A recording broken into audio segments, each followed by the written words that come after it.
The police said that natakot kasi na-corner sila. There were just two of them, I think, in the crowd. They were surrounded by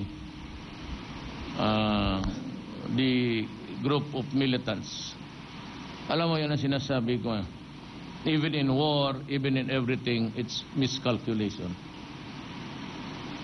Well, I think that the police there was... nobody would ever do that in the midst of a troubled... I'm not justifying it. Just say maybe. Baka he was under stress. He might be they might gang up on him, hurt him. And so he acted on by instinct, self-preservation. Tsaka yung namang hindi naman talagang may gusto siyang patayin. Padiretso-diretso lang eh. Hindi naman talaga yung pinipili niya kung saan yung mga tao. But I said, I am not, this is not a brief for the police. I might say that. Pero I intend to look at it.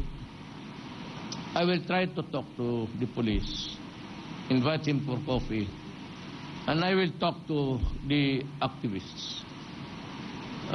Para naman hindi sila, I would like to know what really happened. The dimension can only be had if I would do the questioning myself.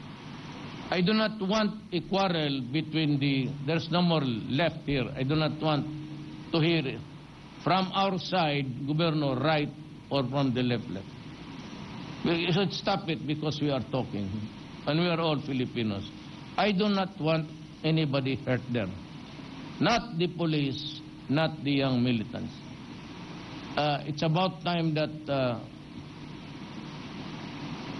we should really treat this as a matter with civility. Hindi na yung na lang dyan kasi matuhin mo yung mga police. Police naman come in swaggering and beating people. I would not like that these things happening in my administration.